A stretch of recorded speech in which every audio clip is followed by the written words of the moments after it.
Welcome sa ating munting YouTube channel. Please support my videos. Comment, like and subscribe po mga idolo. Maraming salamat po. Story present. Super Devo Uling System. Kabanata 1651. Dahil hindi ito gagana, gagamitin ko itong 5 Holy Leader Token para akitin siya.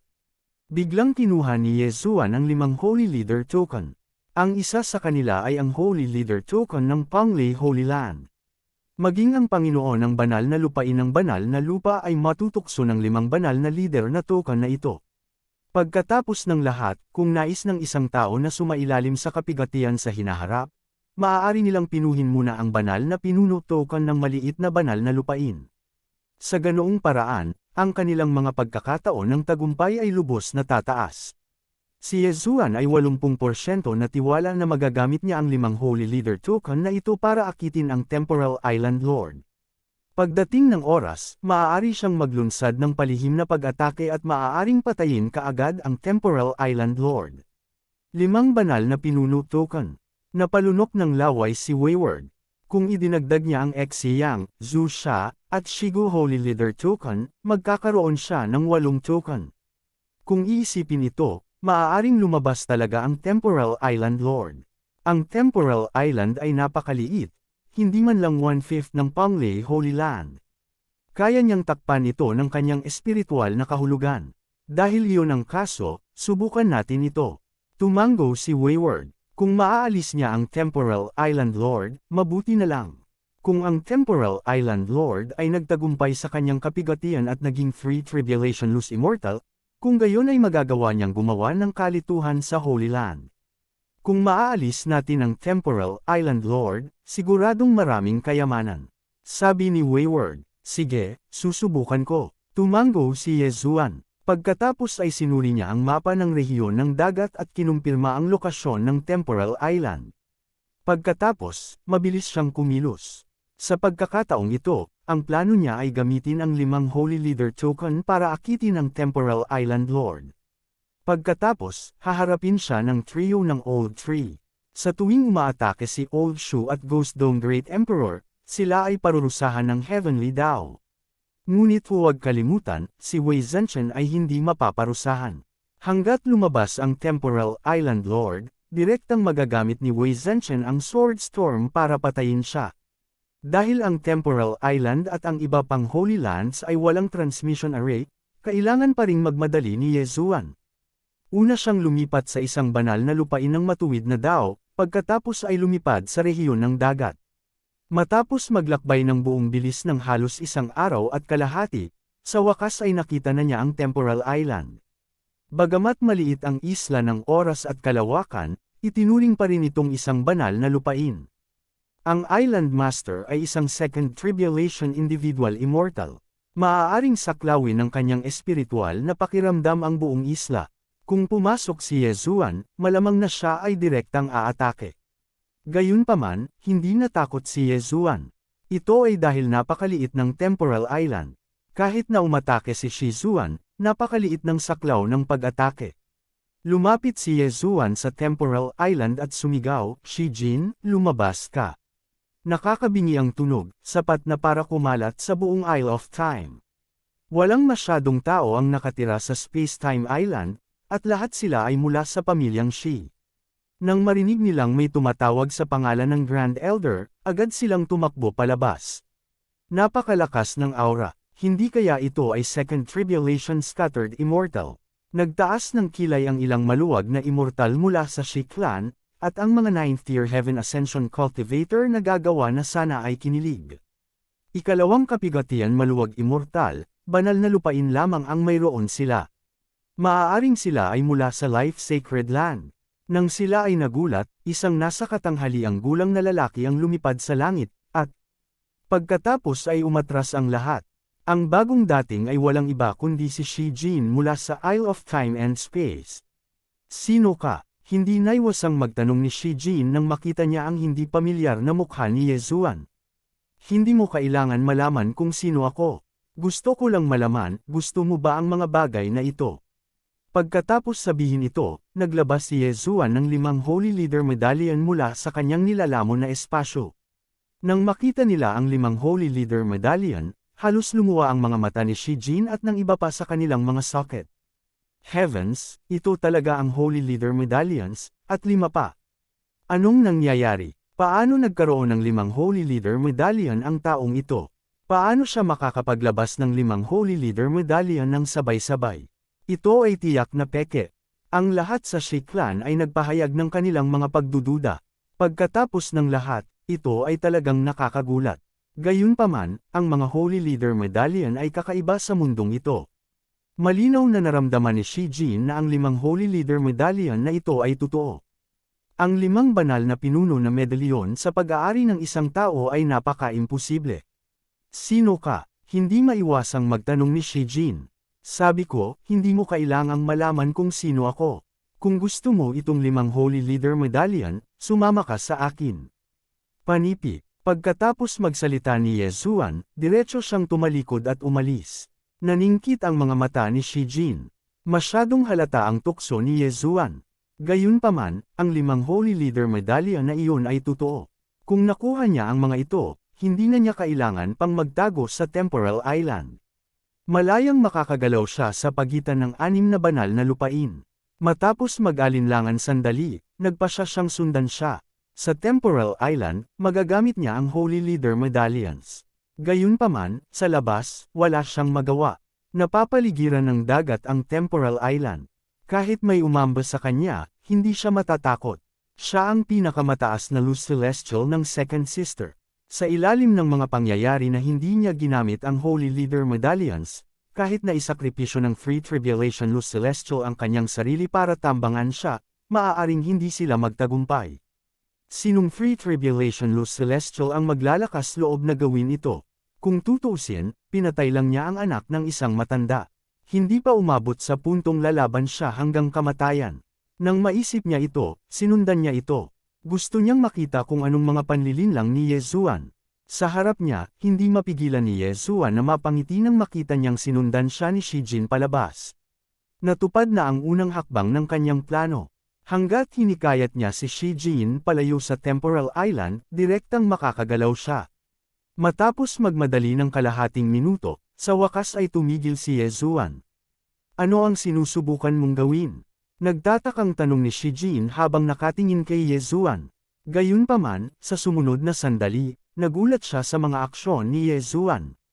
Talagang direktang ibinato ni Yezuan ang 5 Holy Leader Medallion sa kanyang kamay isa-isa.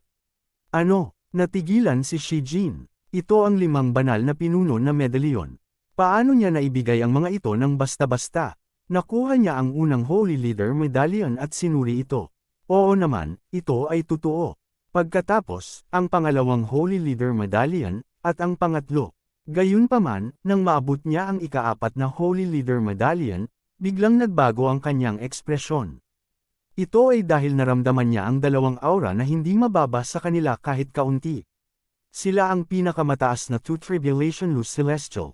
Bago pa niya maaninag kung sino ang mga ito, kumilos na ang kabilang partido. Siyam na Dragon Thunder Chain.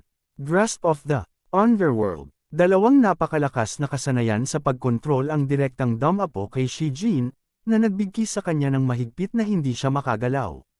Magkasamang sumalakay ang Old Tree at Ghost Dome Great Emperor. Bagamat ang 2 kasanayang ito ay hindi nasira sa kalawakan, sila ay pinarusahan pa rin ng Heavenly Dao. Sa kabutihang palad, iba-iba ang lakas ng parusa ng Heavenly Dao.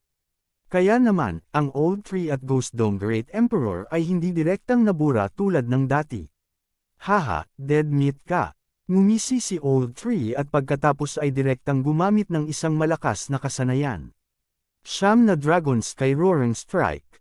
Kasabay nito, direktang gumamit din si Wei Zhenchen ng isang malakas na kasanayan. Sword Blade Storm. Bagamat nakaalis na si Shi Jin sa Temporal Island, maaari lamang siyang magdepensa at hindi makaatake. Gayunpaman, kung sakali, ginamit na ni Yezuan ang kanyang trump card. Si Shi Jin ay may Eye of Space, ngunit hindi siya makalusot sa kalawakan para umalis ngayon. Kung siya ay umatake, siya ay parurusahan din ng Heavenly Dao. Kabanata 1652, hindi pa banggitin ang Blade Storm, ang 9 Dragon Sky Howl lang ay sapat na para sabog ang katawan ni Shi Jin, na naiwan lamang ang kanyang ulo. Pagkatapos, mabilis na tumawid ang Bladestorm, na ginawang salaan ang ulo ni Shijin. Ding! Namatay si Lightning Embers. Ding! Muling nabuhay si Lightning Embers. Ding! Tumaas ang killing intent ng host. Tatlong notification ng system ang sunod-sunod na tumunog. Ang Temporal Island Lord, Shijin, ay nahulog. Agad na sumugod si Yezuan, kinuha ang Yin at Yang ring ng Temporal Island Lord, at pino ang Divine Leader Token sa loob. Gayunpaman, ang pinakamahalagang bagay ay nasa wakas ay nakuha na niya ang Temporal Island Lord's Eye of Time at Spatial Eye. Ding! Nilamon ng host ang isang Eye of Time. Tumunog ang system notification. Binigyan ng Temporal Island Lord ang kanyang anak ng Eye of Time, ngunit inalis ito ni Yezuan. Ngayong nakakuha na si Yezuan ng isa pa, sa wakas ay ipinarase na sila. Sa isang iglap, nakita niya ang pagbabago sa planting space. Ang pagsasaayos ng daloy ng espasyo ay hindi nadagdagan sa 20 beses, ngunit 30 beses. Ang isang araw sa planting space ay katumbas ng isang buwan sa labas ng mundo. Ito ay napakahusay na wala siyang kaibigan. Tulad ng inaasahan ng Eye of Time. Kinaikit ni Yezuan ang kanyang mga mata. Ang daloy ng espasyo ay tumaas ng 3 beses. Bagamat wala itong gaanong epekto sa kanya, ito ay isang banal na sandata para sa iba. Ang pinakamahalaga, si Luoluo ay may Heavenly Loathing Fox bloodline, kaya maaari niyang makuha ang Yuan Qi ng Heaven at Earth ng mag-isa. Ang pagtatanim sa lugar ng pagtatanim sa loob ng 30 araw ay katumbas ng ilang taon ng pagtatanim para sa iba. Sa kombinasyon ng dalawang ito, ang bilis ng cultivation ni Luoluo ay hindi makakasabay sa bilis ni Yezuan. Pagkatapos, binawi ni Yezuan ang 5 Divine Leader Token mula noon. Ngayon, siya ang pinuno ng 5 Sacred Lands. Kasama ang Sacred Land ng Pangle ni Luoluo, mayroon siyang 6 na Sacred Lands. Sa oras na ito, pinakawalan ni Yezuan ang Wayward mula sa planting space. Nang makita ni Wayward ang bangkay ni Shijin, nagulat siya. Hindi niya inaasahan na magtatagumpay si Yezuan. Kamanghamanghang. Hindi alam ni Wayward kung paano ilalarawan ang kanyang nararamdaman sa oras na ito. Pagkatapos ng isang pause, sinabi niya, ngayong ikaw na ang pinuno ng Temporal Island, maaari mong kontrolin ang Temporal Island. Gayunpaman, mayroon akong kahilingan. Gusto mong gamitin ang array formation sa Temporal Island. Nagtaas ng kilay si Yezuan. Nagkaroon ng time array sa Space-Time Island. Ang paglilinang sa loob ng 2 taon sa loob ng Space-Time Island ay katumbas ng 1 taon sa labas ng mundo. Well, kahit na hindi ito kasing ganda ng space mo, medyo maganda pa rin. Tumango si Caprice. Ang time array na ito ay 2 beses lamang na mas mabilis, ngunit ang aking espasyo ay 30 beses na mas mabilis. Pagdating ng oras, ako ay direktang gagawa ng pasukan sa iyong Life Saint Sect, at maaari mong pasukin ang mga tao upang magtanim, sabi ni Yezuan. Ano, pwede kang magtayo ng pasukan? Nagulat si Caprice. Dati, akala niya si Yezuan lang ang makakapagpapasok ng mga tao. Ngayong may pasukan na, mas maginhawa na. Ang paglilinang sa loob ng 30 araw ay katumbas ng 1 araw lamang sa labas ng mundo. Sino ba naman ang ayaw magtanim sa loob? Ang aking espasyo ay halos 1/5 ang laki ng Pangle Sacred Land. Bagamat hindi ito kasing laki ng Sacred Land, ito ay sapat na para sa paglilinang. Maaari akong magbukas ng isang lugar para sa iyo sa loob, sabi ni Yezuan. Haha, salamat talaga, tumawa ng malakas si Caprice. Sa oras na ito, sinabi ni Yezuan, syempre, kung mapapabuti mo ang kapaligiran sa loob, maaari mong palakihin pa ang daloy ng oras. Ngayong ang planted space ay na-upgrade na sa level 6, at sa mutation ng Eyes of Time, ang daloy ng oras ay maaaring tumaas ng 30 beses. Bukod dito, ang daloy ng oras ay maaapektuhan ng antas ng planted space.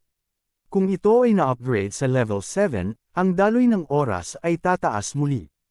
Walang problema, pagdating ng panahon, magtatanam pa ako ng bulaklak ng buhay. Naningkit ang mga mata ni Caprice. Bumalik tayo sa Life Saint Sect kasama ko. Gayunpaman, bago iyon, nakontrol pa rin ni Yezuan ang Luz Immortal sa Temporal Island at kumita ng malaking kita. Sa kasamaang palad, medyo malayo pa siya mula sa pagpasok sa tuktok ng Second Tribulation Luz Immortal Realm.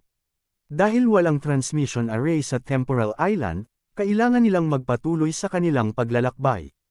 Pagkatapos ng isang araw at kalahati, bumalik sila sa maliit na Sacred Land mula sa dati at ginamit ang transmission array para bumalik sa Panglay Demon Race. Sa oras na ito, si Luo ay nakapag-cultivate na sa planted space sa loob ng 50 araw at direktang pumasok sa peak Second Tribulation Luz Immortal. Sa planted space, nilinis din ni Fairy Glaze ang Sacred Leader Token ng Xiyang Sacred Land at umalis. Pagkatapos, ginamit ni Yezuan at Caprice ang transmission array para mag-teleport sa Glazed Light Sacred Land, at sa wakas sa Life Saint Sect. Ang Life Saint Sect ay isang malaking sacred land at ang espasyo nito ay napakatatag. Pagdating doon, maaaring kumilos si Yezuan. Sa pangunguna ni Caprice, dumaan si Yezuan sa mahigit 10 spatial rift at sa wakas ay nakarating sa Life Saint Sect. Mayroong daan-daang Luz Immortals sa Life Saint Sect, at mayroon pang ang ilang Free Tribulation Luz Immortals. Bago pa man pumasok si Yezuan, naramdaman na niya ang mga alon ng malalakas na aura. Sa pangunguna ni Caprice, pumasok si Yezuan sa Life Saint Sect. Ang Life Saint Sect ay may halo ng mga lahi, ngunit higit sa lahat ang Platinum Sacred Light Dragon Clan at mga tao. Ang kasalukuyang Sect Master ng Life Saint Sect ay isang tao na naging Luz Immortal pagkatapos mag-cultivate sa loob lamang ng 200 taon. Isa na siyang Free Tribulation Luz Immortal ngayon. Para naman sa ama ni Caprice, siya ang Grand Elder ng Life Saint Sect at isang peak na Free Tribulation Luz Immortal. Dinala ni Caprice si Yezuan ng direkta sa Life Saint Mountain at natagpuan ang kanyang ama. Ang ikinagulat ni Yezuan ay ang ama ni Caprice ay magkamukha, parang kambal. Ito ay tiyak na munting kaibigan na si Yezuan na kamakailan ay naging tanyag sa iba't ibang sacred lands. Nakangiting sabi ng ama ni Caprice na si Ren Xiong. Pagbati, Senior, nagmamadaling kinuyam ni Yezuan ang kanyang mga kamao. Bago bumalik si Caprice, ipinaalam na niya kay Ren Xiong ang bagay na iyon. Hindi nag-aksaya ng oras ang huli at direktang naglabas ng interspatial ring at ibinigay kay Yezuan. Sa pagkakataong ito, tinulungan mo ang Life Saint Sect na alisin ang Temporal Island Lord, gayon din ang Bloodfiend Sacred Land at ang Bone Erosion Sacred Land. Ito ang nararapat sa iyo, sabi ni Ren Xiong. Natural na hindi tumanggi si Yezuan. Direkta niyang tinanggap ang interspatial ring at sinuri ito. Mabuting langit, maraming bagay sa loob, sapat na para makalusot siya at dumanas pa ng kapigatian. Salamat, Senior. Nagpasalamat si Yezuan sa kanya. Ito ang nararapat sa iyo. Isa pa, gusto kong itanong, ano ang gagawin mo sa mga natitirang sacred lands? Curious na tanong ni Ren Xiong. Natural na naiintindihan ni Yezuan ang kahulugan ni Ren Xiong at nagtanong bilang ganti, Senior, interesado ka ba? Napangiti si Ren Xiong at sinabing, kung maaari kong katawanin ang Life Saint Sect at bilhin ang Sacred Leader Token sa iyong mga kamay. Nang marinig ito, hindi mapigilan ni Yezuan na tumigil. Ngayon, bukod sa Sacred Land ng Panglay, mayroon pa rin siyang 5 Sacred Leader Token. Kung interesado si Senior, kailangan ko lang umalis sa Temporal Island Sacred Leader Token, sabi ni Yezuan kay Ren Xiong. Kabanata 1653. Bagamat ang Temporal Island ay 1/5 lamang ng sukat ng Panglay Sacred Land, ito ay sapat na para kay Yezuan. Maaari niyang ilipat ang Lianian City sa Temporal Island sa hinaharap. That's great. Don't worry, I'll make sure you're satisfied with the treasures. I'll go prepare them now. Kumikislap ang mga mata ni Ren Xiong habang nakangiti at umalis. 4 na Sacred Lord Token. Kung idinagdag niya ang Bloodfiend Sacred Land at Bone Erosion Sacred Land, magkakaroon siya ng 6. Ang Life Sacred Land ay mayroong maraming Luz Immortals na namatay sa ilalim ng Luz Immortal Tribulation. Sa 4 na Sacred Lord Token, tataas ng malaki ang rate ng tagumpay. Hindi nagtagal, bumalik si Ren Xiong na may dalang malaking halaga ng cultivation resources at kayamanan na maaaring mapabuti ang kapaligiran. Pagkatapos, ibinigay ni Yezuan ang 4 na Sacred Lord Token kay Ren Xiong. Ang cultivation resources na ito ay sapat na para makalusot siya sa rurok ng Second Tribulation Luz Immortal Tribulation at maging Third Tribulation Luz Immortal. Salamat, munting kaibigan. Nakangiting sabi ni Renshong. Masyadong magalang si Senior. Ginagawa lang namin ang kailangan namin. Nakangiting sagot ni Yezuan. Tumango si Renshong na may kasiyahan. Pagkatapos, bigla siyang may naisip at sinabing, "By the way, little friend, may balita ka ba tungkol sa Sky Split Treasure Map?" Sky Split Treasure Map. Nagtaas ng kilay si Yezuan. Oo, malamang na malaki ang natamo ng munting kaibigan matapos sirain ang napakaraming evil sacred lands. Nakuha mo ba ang Sky Split Treasure Map? Tumango si Renshong. Hindi ko ginawa. Umiling si Yezuan. Ito ang katotohanan. Wala talaga siyang Sky Split Treasure Map. Nako, sayang naman. Napabuntong hininga si Renshong. Ngayon, 7 piraso ng Sky Split Treasure Map ang lumitaw sa mundo. My Life Sacred Ground, Buddhist Holy Ground, at Nether Sacred Ground lahat ay may isang piraso. Si Fairy Liu Li ay may isang piraso, at ang Old Immortal Tianju ng Glazed Light Sacred Ground ay may isang piraso. Ngayon, ang Emperador ng Kamatayan ay may 2 piraso. 7 Sky Split Treasure Maps. Nang marinig ito, nagbago ang ekspresyon ni Yezuan dahil narinig niya ang pangalang Old Immortal Tianju. Hindi niya alam kung ang mapa ng Old Immortal Tianju ay ibinigay sa kanya o kung mayroon na nito ang Old Immortal Tianju. Naaalala ko na ang mapa ni Old Immortal Tianju ay nakuha ng kanyang asawa, si Fairy Dragon Sparrow, tama ba? Sa oras na ito, biglang nagsalita si Old Immortal Tianju. Nagulat si Yezuan. So ibig sabihin ng Old Immortal Tianju na iyon, nagkaroon ng 2 sa Sky Split Map. At siya lang ang nakakaalam ng mapa ni Lord Tianju. Sa kabuuan, mayroong 8 Trans-Heaven Diagram. Isa na lang at mahahanap niya ang daanan patungo sa Immortal Realm. Gayunpaman, hindi sinabi ni Yezuan sa kanya na nagbigay siya ng 1 piraso ng Heavenly Treasure Map kay Old Immortal Tianju. Sa halip, direktang nagpadala siya ng sound transmission kay Luoluo at nagtanong tungkol dito. Nang Tian sa, nagkaroon.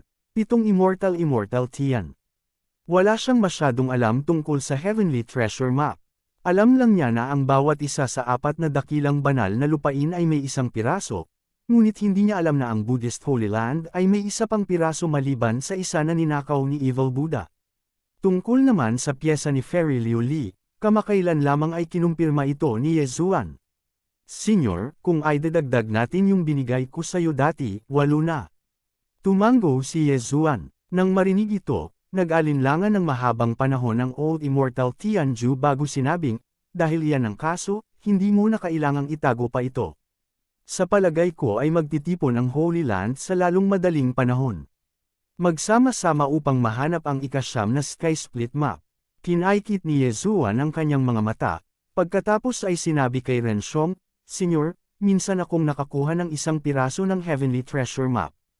Gayunpaman, upang mabayaran ang kabutihan ng Old Immortal Tianju, ibinigay ko ito sa kanya.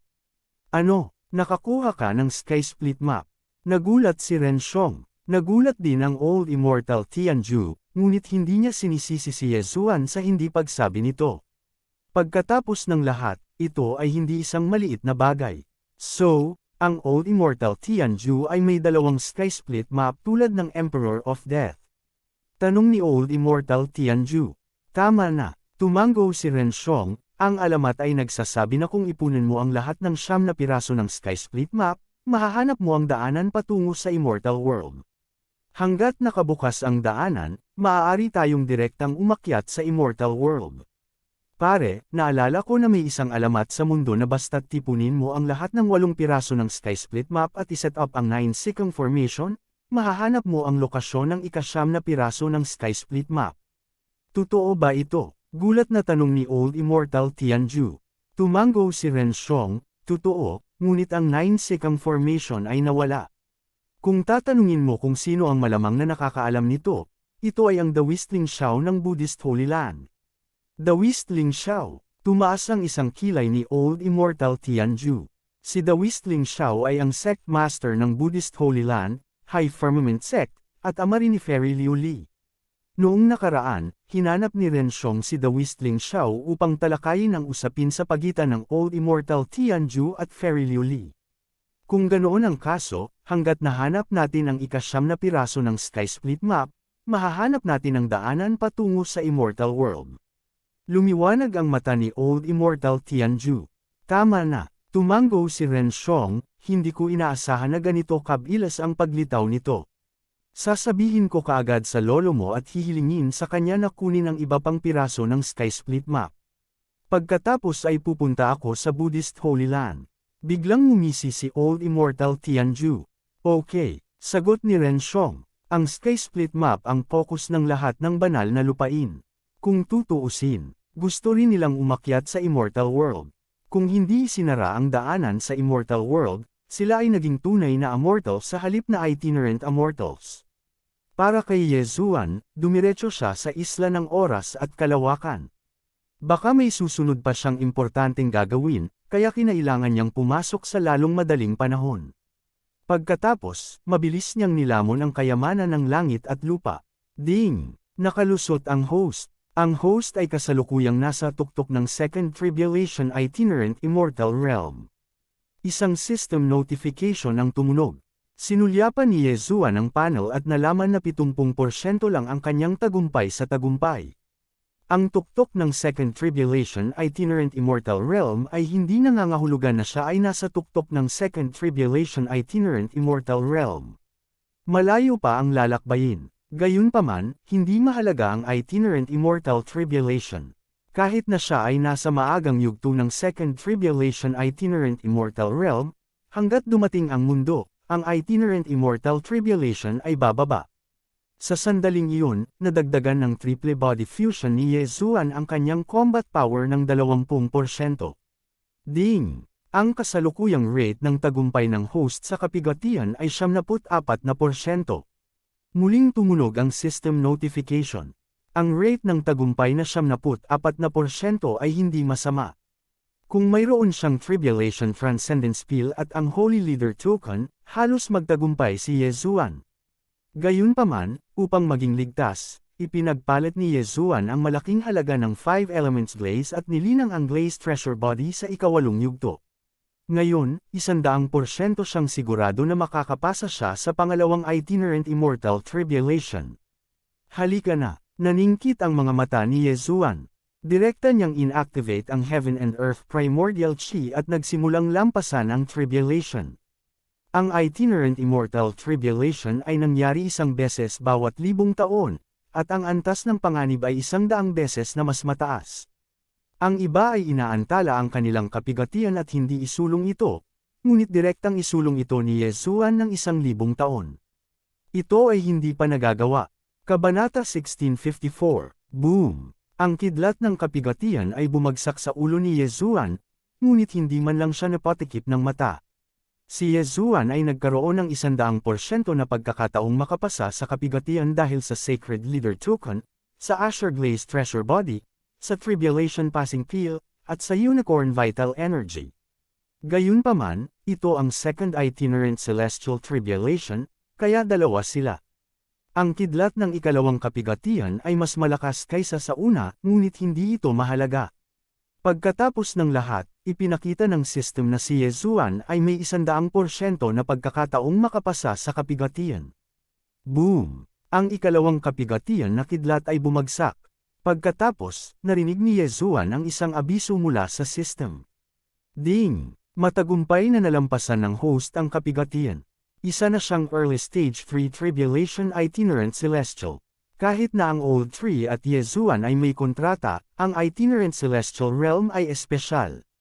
Ang lumang puno ay kailangang lampasan ang kapigatian ng mag-isa. Wala pang 1 minuto, nalampasan ng Old Tree ang Second Itinerant Celestial Tribulation at naging Third Tribulation Itinerant Celestial. Pagkatapos, turn na ng Ghost Dome Emperor.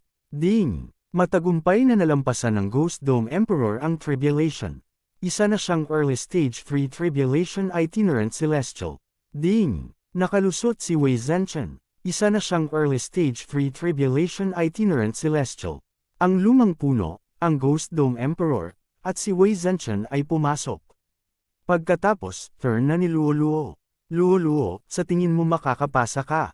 Tanong ni Yezuan. Ang mana ng Dragon Sparrow Fairy ay hindi masyadong kapaki-pakinabang sa akin, ngunit nasa akin pa rin ang Sacred Leader Token at ang Tribulation Passing Peel. Hindi ito dapat maging problema. Sagot ni Luo Luo. Kung ganoon ay magtanim ka sandali.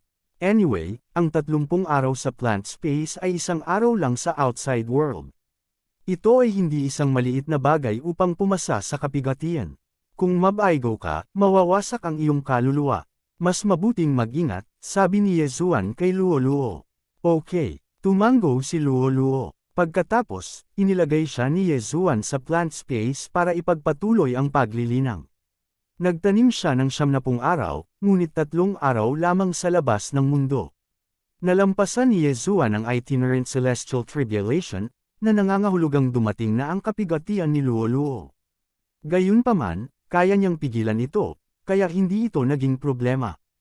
Pagkatapos mag-cultivate ng 3 buwan, ang cultivation ni Luo Luo ay mas malakas kaysa dati. Ngayon, 100% siyang sigurado na malalampasan niya ang kapigatian. Gayunpaman, kung sakali, nag-set up pa rin siya ng 7 layers ng formations, na makakayanan ng ilan sa kapangyarihan ng Tribulation Lightning. Ito ay mas mahusay kaysa sa wala. Hindi nagtagal, sumailalim si Luo Luo sa kanyang kapigatian sa sagradong lupain ng Panglay. Madali niya itong nalampasan. Si Luo Luo ay isa na ngayong early stage free tribulation itinerant celestial. Ngayon, si Yezuan at ang iba pang 4 ay naging free tribulation loose immortals. Ang kanilang lakas ay sapat na upang magmukmak sa dakilang banal na lupain. Luo Luo, naisip ni Yezuan sa kanyang puso. IIA. Luo Luo, kung ganoon, ang Heavenly Treasure Map ay mahuhulog sa Spatial Rift, at maging ang 9 Sikang Formation ay maaaring hindi ito mahanap. Sa makatuwid, nagpasya si Yezuan na itago ito sa ngayon at maghintay hanggang mamaya. Hindi nagtagal pagkatapos na makaraan si Luo Luo sa kapigatian, sa wakas ay nagpadala si Wayward ng ilang balita. Itinakda ng Daoist Ling Xiao ang 9 Search Formation sa dagat. Ipinaalam din ng aking ama ang mga pangunahing kapangyarihan, kabilang ang Holy Land of Death at ang Underworld. Gusto mo bang pumunta at tingnan? Nasaan na? Tanong ni Yezuan. Nasa 4 islands between the 4 great Holy Lands. Isa lang itong ordinaryong isla. Nandoon ang 9 Search Formation, sagot ni Wayward. Kailan ka darating? Tanong muli ni Yezuan. Makalipas ang 3 araw, sagot ni Wayward. Ang 4 na isla ay nasa pagitan ng 4 na dakilang banal na lupain. Kinailangan nilang lumipad mula sa 4 na dakilang banal na lupain upang makarating doon. Ang 3 araw ay higit pa sa sapat. Sige, pupunta ako at titingnan. Tumango si Yezuan. Gusto niyang makita kung nasaan ang 9th Sky Treasure Map. Napakabilis, 3 araw ang lumipas. Pagkaraan ng 3 araw, dumating si Yezuan sa 4 islands. Gayunpaman, bago siya lumapag, nakaramdam siya ng ilang makapangyarihang aura. Mayroong kahit ilang free tribulation bodiless celestial. Pagkatapos ng lahat, ang mga eksperto ng 4 na dakilang banal na lupain ay natipon para sa pulong na ito. Oh, nandito si Yezuan. Nang maramdaman niya ang aura ay agad siyang lumingon para tingnan. Umaasa sa Eye of Insight, nakikita na ni Yezuan ang mga eksperto sa 4 na isla. Old Immortal Tianju, Fairy Liu Li, Wayward, Renshong, at ang One-Thought Monghe. Maraming pamilyar na mukha, kasabay nito, maraming hindi pamilyar na mukha. Kabilang sa kanila, isang nasa katanghaliang gulang na lalaki ang agad na nagpakita ng galit nang makita niya si Yezuan. Siya ay isang pick na 3 Tribulation Loose Immortal. Siya ang dakilang emperador ng Netherworld, ang prinsipe ng ama ng Netherworld. Sa panahon ng pakikipaglaban para sa Holy Lord's Token, ang prinsipe ng Netherworld ay pinatay ni Yezuan at Wayward, kaya si Yezuan ang kanyang kaaway. Kung hindi dahil sa wala siya sa Netherworld Holy Land, matagal na niyang sinalakay si Yezuan. Gayunpaman, nang maramdaman ng lahat ang aura ni Yezuan, sunod-sunod silang nagpahayag ng pagtataka. Pagkatapos ng lahat, si Yezuan ay isa lamang Heaven's Innerest Realm cultivator noon. Gayunpaman, talagang nakalusot na siya sa Second Tribulation Loose Immortal Realm ngayon. Siyempre, ginamit ni Yezuan ang kanyang bloodline para itago ang kanyang aura ngayon. Kahit na ang Netherworld Great Emperor at Renshong ay nararamdaman lamang ang kanyang aura bilang Second Tribulation Luz Immortal. Ikaw ay si Yezuan. Sigurado kang bata ka at may pangako. Sa sandaling lumapag si Yezuan, isang magiliw na boses ang umalangaw-ngaw. Nilinga ni Yezuan ang kanyang ulo upang tingnan at natuklasan na ang taong dumating ay isang kalbong matandang monghe. Batay sa aura ng kanyang tatlong kapigatian na Luz Immortal, matutukoy ni Yezuan na siya ang master ng Holy Land ng Buddhist sect, ang Buddha Sovereign. Sa likod ng kalbong matandang monghe ay isang nasa katanghaliang gulang na lalaki na nakasuot ng dawist na damit. Isa rin siyang Three Tribulation Luz Immortal. Siya ay dapat na dawistling Xiao ng Buddhist Holy Land, gayon din ang ama ni Fairy Liu Li. Pagbati, mga nakatatanda, magalang na binati sila ni Yezuan. Buti, hindi ka mayabang o naiinip. Hindi masama. Ang dawist na si Ling Xiao ay tumanggo ng may kasiyahan. Sa totoo lang, kumpara kay Caprice, mas gusto niya si Yezuan na una niyang nakilala. Gayunpaman, hindi ito ang oras para pag-usapan ang bagay na ito. Dumating na rin ang iba pang mga tao na siyang huling banal na lupain, ang banal na lupain ng kamatayan. Lumipad ang Death Emperor mula sa Timog Kanluran kasama ang higit sa 10 tao. Lahat sila ay Second Tribulation Luz Immortals na may pambihirang lakas. Nang makita niya si Yezuan mula sa malayo, hindi niya maiwasang mapasanggal ng malamig. Brat, don't give me a chance. Kung hindi, papatayin kita. Pwede mong subukan. Alam ni Yezuan na kinakausap siya ng Death Emperor, kaya sumagot siya ng walang pakialam. Ang kanyang unang alagad ay pinatay ni Caprice, at ang kanyang pangalawang alagad ay pinatay din ni Caprice. Gayunpaman, si Caprice ay may background, habang si Yezuan ay wala. Sino pa kaya ang mahahanapan niya ng problema? Well, sa wakas nandito na ang lahat. Tumingin ang dawist na si Ling Xiao sa paligid. Ang 8 Supreme Treasure Maps ay natipon. Ngayon, ang natitira na lang ay para kay dawist Ling Xiao na gamitin ang 9 Sikam Formation para mahanap ang ika-9 na Supreme Treasure Map. Dawist Ling Xiao, may tiwala ka ba? Biglang nagtanong ang Death Emperor. Natatakot ako na ako lang sa mundo ang marunong gumamit ng 9 Sikam Formation, pero first time kong gumamit nito. Hindi ako 100% sure. Umiling si dawist Ling Xiao. Kabanata 1655. Naka-set up na ang formation. Makakahanap kayong lahat ng sarili ninyong mga posisyon at hawakan ng Sky Treasure Map. Sinabi ng kataas-taasang Budista sa lahat. Kaagad, kinuha ito ng mga eksperto na may hawak ng Sky Treasure Map. Yezuan, kunin mo ito. Biglang inabot ni Old Immortal Tianju ang Sky Treasure Map na ibinigay sa kanya ni Yezuan noon kay Yezuan. Okay, hindi tumanggi si Yezuan. Sa bagay, Sky Treasure Map lang muna ang hawak niya. Si Fairy Liu Li, ang Buddhist Supreme, Renshong, at ang Netherworld Emperor ay may tig-isa, habang ang Old Immortal Tianju at ang Death Emperor ay may tig-2.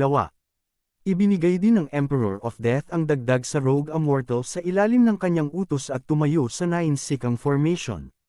Sa gitna ng 9 Search Formation, ang dawist na si Ling Xiao ay naka-crossleg. Yung iba naman, lahat sila nakatingin sa langit.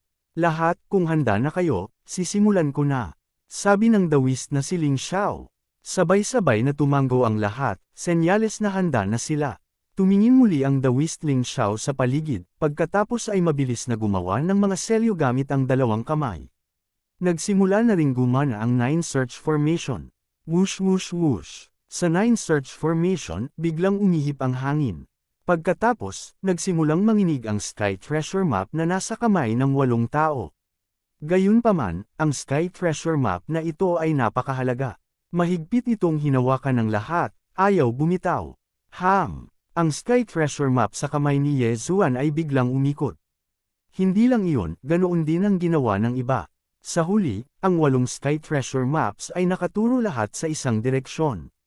Timog. 8 Sky Treasure Maps, lahat ay nakaturo sa timog. Mayroon bang sagradong lupa doon? Nagtatakang tanong ni Wilful. Ito ang aking eksiyang sacred ground. Sabi ni Fairy Liu Li. So, ang ika-9 na Sky Treasure Map ay nasa eksiyang sacred ground. Kumunat ang noo ng Death Emperor. Dapat malaman ng isa na ang isa sa dalawang Sky Treasure Maps na nasa kanyang kamay ay ibinigay sa kanya ni Evil Buddha ng Exiyang Sacred Ground. Hindi niya inaasahan na may isa pa sa Exiyang Sacred Ground. Maaaring wala ito sa Exiyang Sacred Ground. Maaaring mas malayo pa sa timog. Lumipad muna tayo sa timog ng Exiyang Sacred Ground. Kung ito ay tumuturo sa hilaga, pagkatapos ay makatitiyak tayo na ang ikasyam na Sky Treasure Map ay nasa Exiyang Sacred Ground. Sabi ng Taoist na si Ling Xiao. Nang marinig ito, tumanggo ang lahat. Maaaring matukoy ng paraang ito ang lokasyon ng ikasyam na Heavenly Treasure Map. Kung patuloy itong tumuturo sa timog, wala ito sa Evil Sun Holy Land. Kailangang malaman ng isa na ang Holy Land Master ng Exiyang Holy Land ay si Fairy Liu Li. Kung ang ikasyam na piraso ng Sky Split Treasure Map ay nasa Exiyang Holy Land, hindi ba ito mapapakinabangan ni Fairy Liu Li ng walang kabuluhan? Gayunpaman, ito ay isang bagay na hindi maaaring makatulong. Kung tutuusin, kahit ang Death Emperor ay hindi nang ahas na pumasok sa maliit na lupang santo. Dahil ang lugar na ito ay nahahati sa iba't ibang mga kampo, imposibleng gamitin ang teleportation array upang maabot ang Exiyang Holy Land. Kinailangan nilang lumipad. Ang Death Emperor at ang iba pa ay hindi nang ahas na pumasok sa Evil Sun Holy Ground, kaya maaari lamang silang lumihis. Ang paglalakbay sa pagkakataong ito ay tumagal ng kabuuang 7 araw. Bilang karagdagan sa nakaraang 3 araw, siya ay gumugol ng kabuuang 10 araw. Sa lugar ng pagtatanim, lumipas ang 300 araw, na halos 1 taon. Ang Heavenly Lothing Fox bloodline ni Luo Luo ay nagbigay daan sa kanya na maabot ang gitnang yugto ng 3 kapigatian na maluwag na walang kamatayan at halos maabot ang rurok ng 3 kapigatian na maluwag na walang kamatayan sa loob ng 300 araw. Sa oras na ito, iniisip ni Yeshua na kung magkakaroon siya ng pagkakataon, mabilis niyang aalisin ang mga tao mula sa Death Holy Land at Netherworld Holy Land. Makalipas ang 7 araw, nakarating sila sa katimugang dagat ng Exiyang Holy Land. Gumawa sila ng lumulutang na isla at nag-set up ang Taoist Ling Xiao ng isa pang Search for 9 array. Sana hindi ito tumuturo sa hilaga. Ang Death Emperor at ang Netherworld Emperor ay may parehong iniisip sa kanilang mga puso. Gayunpaman, natupad ang kanilang mga panalangin. Sa pagkakataong ito, lahat ng 8 piraso ng Sky Split Treasure Map ay lumipat at tumuro sa timog. Timog. Anong nangyayari? Lahat ay nasa kawalan. Ang Exiyang Holy Land ay ang pinakatimog na Holy Land. Kung pupunta tayo sa mas malayong timog, ito ay nasa mga kontinenteng iyon. Sabi ng Taoist na si Ling Xiao. Posible rin ang mga kontinente. Subukan nating pumunta sa timog ng ilang araw pa. Ang 12-dosenang mga maluwag na immortal ay nagtungo muli sa timog, ngunit ang Search for 9 array ay tumuturo pa rin sa timog. Sa unahan ay ang Immortal Falls. Kahit na ang isang maluwag na immortal ay nasa panganib kung pupunta siya doon. Hindi tayo makakalaban sa dagat, kaya ang pagpasok sa Immortal Falls ay isang dead end.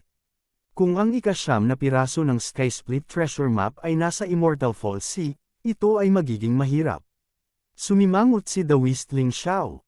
Ang Immortal Falls ay isang mapanganib na lugar sa dagat. Maging ang Taoist na si Ling Xiao, na nasa tuktok ng 3 kapigatian na maluwag na walang kamatayang kaharian, ay hindi nang ahas na pumasok. Kung tutuusin, kaya lang nilang depensahan at hindi makaatake. Kung ang ikasyam na piraso ng Sky Split Treasure Map ay nasa Immortal Falls, magiging imposible ito. Gayunpaman, sa oras na ito, biglang may nakitang mali si Yezuan.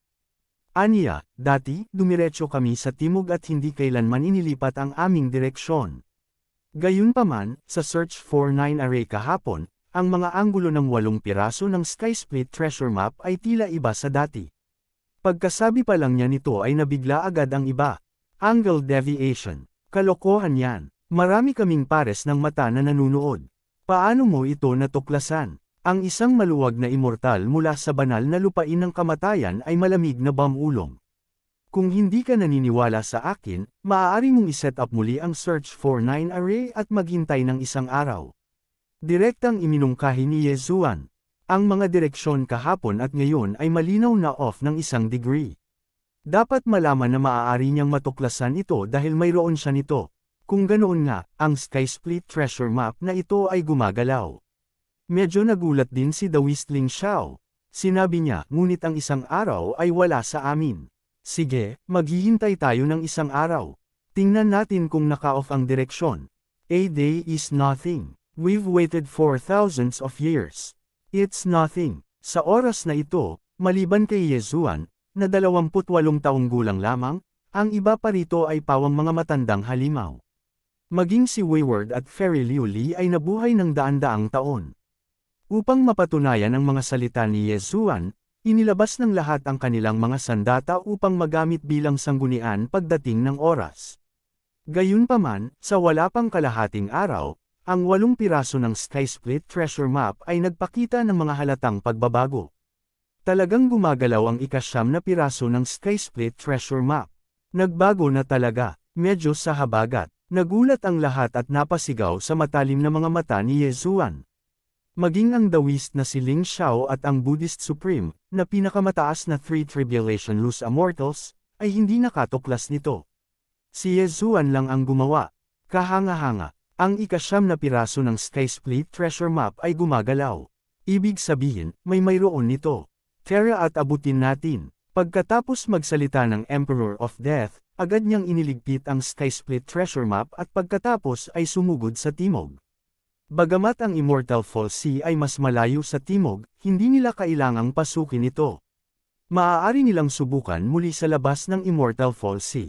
Pagkatapos magmadali ng higit sa kalahating araw, sinubukan nilang muli sa gilid ng Immortal Fall Sea at nalaman na ang 8 piraso ng Sky Split Treasure Map ay nakaturo pa rin sa Immortal Fall Sea.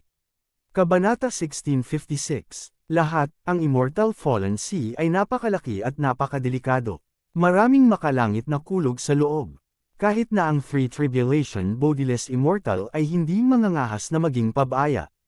Gusto mo bang pumasok? Tanong ni The Whistling Shao. Dahil nandito na tayo, paano tayo hindi papasok? Ngumuso ang Netherworld Emperor. Tama, kung hindi natin mahanap ang daanan patungo sa Immortal Realm, mabubuhay lang tayo ng 1,000 taon. Bakit hindi natin subukan? Tumango ang Death Emperor. Kung ganoon, pasok na tayo. Sinabi ni Ren Xiong kay Headstrong, U1 Tribulation Bodiless Immortals ay hindi dapat pumasok. Ito ay masyadong mapanganib. Alam ko, tumango si Headstrong at saka tumingin kay Fairy Liuli. Mayroon din siyang sky-piercing treasure map. Gayunpaman, ibinigay ni Fairy Liuli ang kanyang sky-piercing treasure map kay The Whistling Shao. Para sa Old Immortal Tianju, naglabas din siya ng 2 sky-piercing treasure maps. Ibinigay niya ang isa kay Yezuan at ang isa sa Sacred Land ng Buddhist sect.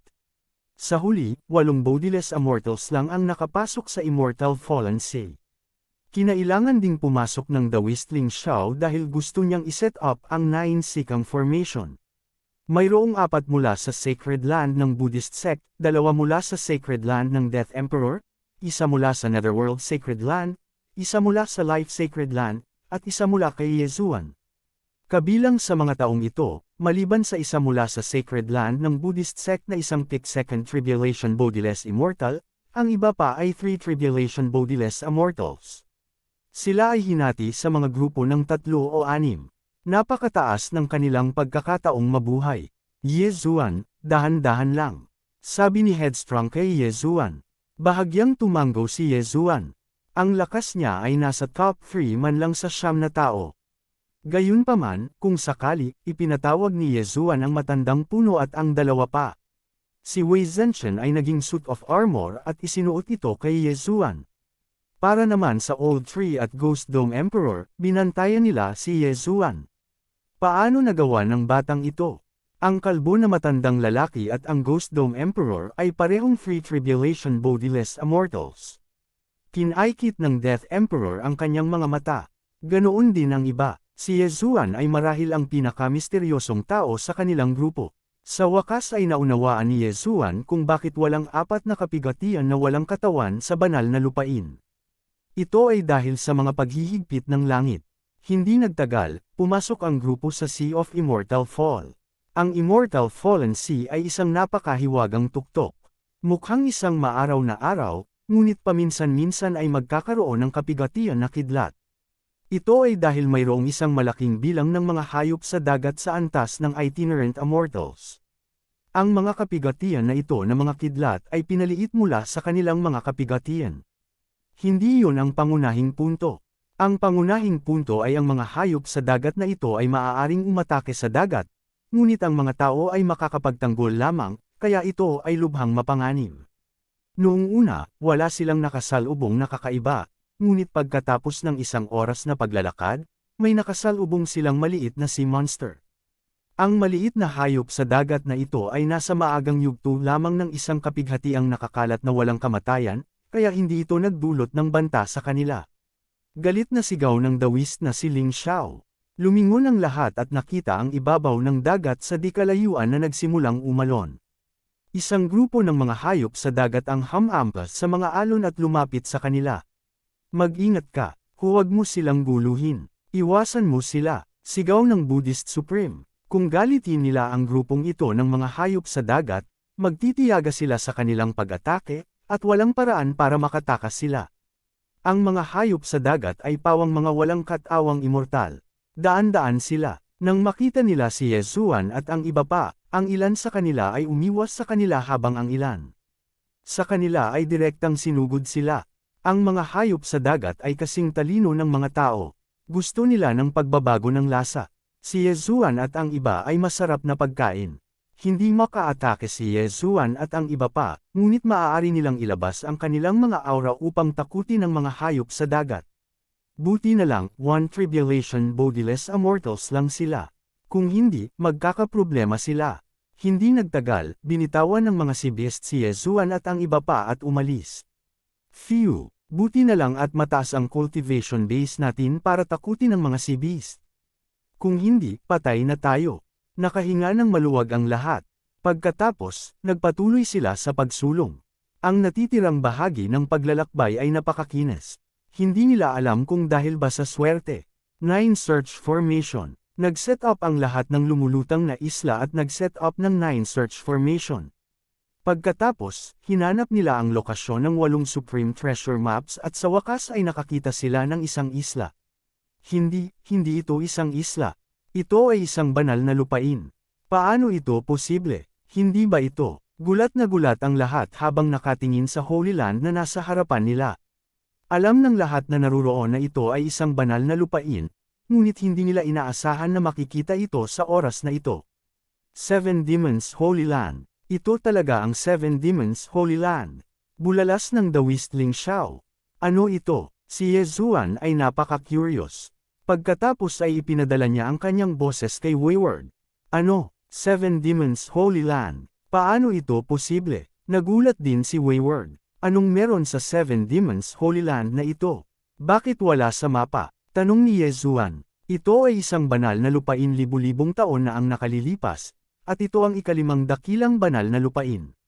Gayunpaman, isang nakakatakot na masamang aura ang sumabog mula roon, kaya't winasak namin ang lahat ng teleportation formation na humantong sa 7 Demons Holy Land.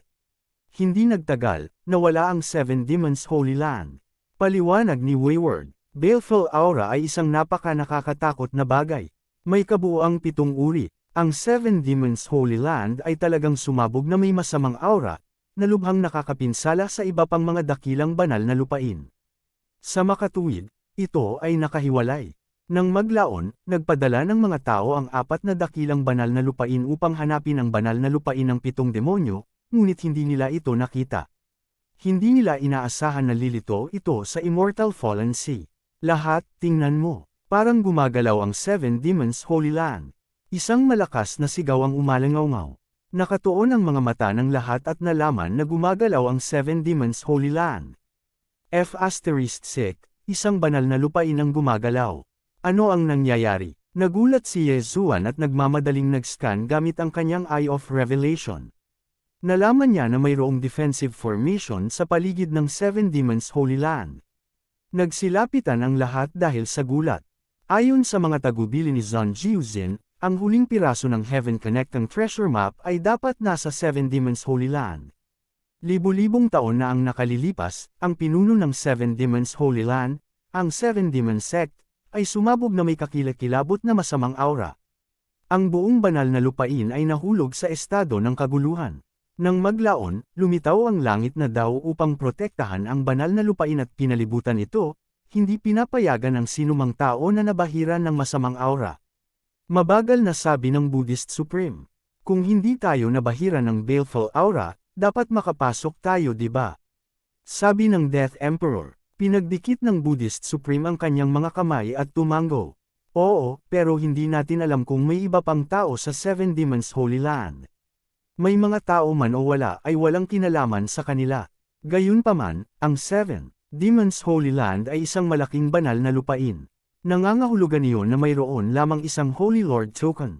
Iniisip niya kung nasaan ang Holy Leader token.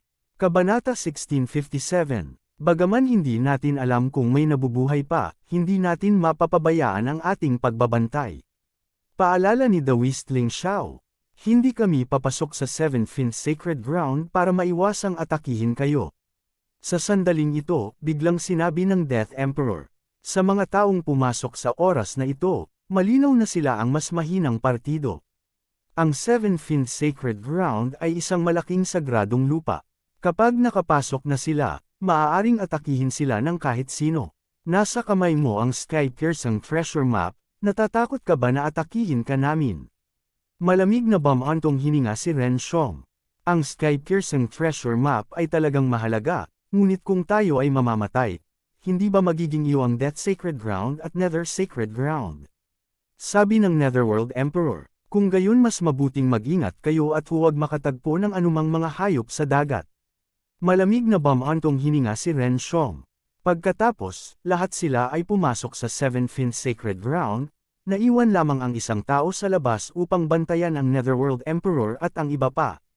Ngayon lang, hinarang ng hanay ng Seven Fin Sacred Ground ang espiritual na kamalayan, ngunit pagkatapos na makapasok sa sagradong lupa, agad na ginamit ng lahat ang kanilang espiritual na kamalayan. Tulad ng inaasahan, walang isang tao, kahit isang buhay na bagay. Kumunat ang noo ni Ren Xiong. Maghiwalay tayo at maghanap at tingnan kung may mahahanap tayo. Iminungkahi ng Taoist na si Ling Xiao. Sige, ingat kayong lahat. Pakiramdam ko ay may mali sa Seven Fin Sacred Ground. Pagkatapos magsalita ni Ren Xiong, diretso siyang umalis. Kahit na sila ay malakas, ang Seven Fin Sacred Ground ay napakalaki kaya hindi nila ito mahahanap sa maikling panahon. Matandang puno, maghanap kayong tatlo at tingnan kung may makikita kayo. Sabi ni Yezuan sa Old Tree Trio. Sige. Tumugon si Old Tree at saka umalis. Ang Seven Fin Sacred Ground ay walang buhay. Not to mention a single living thing, wala man lang bangkay. Labis nitong ikinagulat ang iba. Gayunpaman, pagkatapos maghanap ng kalahating araw, ang kanilang espiritual na kamalayan sa wakas ay nakahanap ng isang buhay na bagay. Ito ay isang tao. Sa sandaling ito, naka-cross-legged siya sa gitna ng mga guho. Ang mga guho na ito ay ang mga guho ng Seven Fin Sect. At sa paligid ng taong ito na naka-cross-leg, may mga ulap din ng itim na fog na tila nagpoprotekta sa kanya. Yezuan, pumunta sa gitnang lugar. May tao doon. Ipinadala ni Ren Xiong ang kanyang boses. Agad na sumugod si Yezuan. Makalipas ang halos isang oras, dumating siya. Pagdating niya, nakita niya na si Ren Xiong, ang Buddha, Taoist Ling Xiao, at ang iba pa ay nandoon. Sino ang taong iyon? Sa Eye of Revelation, malinaw na nakita ni Yezuan na ang mga kabataan sa guho ng Seven Fin Sect ay talagang isang peak na three tribulation scattered immortal. Ang taong ito ay lumitaw sa mga guho ng Seven Fin Sect. Maliban sa kanya, walang iba. Talagang kakaiba, sabi ng Taoist na si Ling Xiao na may pagtataka. Ngayon lang, sinubukan kong lumapit sa kanya. Ngunit ang 7 daloy ng itim na gas sa paligid ng batang ito ay direktang umatake sa akin. Ang lakas ng pag-atake ay napakalakas, kaya umatras ako. Pinunasan ng Buddha ang kanyang mga gute-gute na manggas, na mukhang walang magawa. Nagpatuloy ang Taoist na si Ling Xiao, nagsisigawan na kami ng hindi mabilang, ngunit hindi tumugon ang batang ito. Nagtataka ako kung saan siya nanggaling. Maingat na pinagmasdan ni Yezuan ang 7 bola ng itim na chi at natuklasan na hindi ito karaniwan. Sinabi niya sa mahinang boses, ang 7 bola ng itim na chi na iyon ay tila napakasamang chi. Oo, dapat sila ay baleful chi. Ang batang ito ay talagang kayang kontrolin ang baleful chi. Siya ay dapat na mula sa 7th sect libu-libong taon na ang nakalilipas. Gayunpaman, hindi ko alam kung bakit siya na lang ang natitira sa buong 7th sacred ground. Tumango ang Buddha. This aura makes me very uncomfortable. Bakit hindi tayo magsanib puwersa para sirain siya? Biglang sabi ni Renshong. Siya ang Platinum Holy Light Dragon at kinasusuklaman ang ganitong uri ng aura. Kung hindi dahil sa hindi pumayag ang iba, pinatay na niya ang daan. Hindi, malamang na ang taong ito ang master ng 7th sacred ground. Malamang nasa kanya ang sky-piercing treasure map. Kung magagalit tayo sa kanya, kahit magsanib puwersa tayo, mahirap gawin sa kanya ang anuman. Agad na sinabi ng Buddha. Sa katunayan, siya lang ang nag-iisa sa buong 7th sacred ground, kaya malamang na siya ang master ng sacred ground. Ang ika-9 na sky-piercing treasure map ay malamang na nasa kanya rin.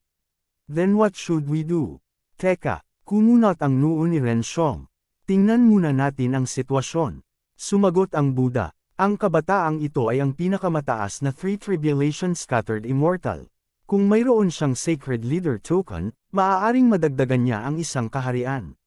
Bagamat hindi sila mahina, hindi ganoon kadaling patayin ang kabataang may sacred leader token.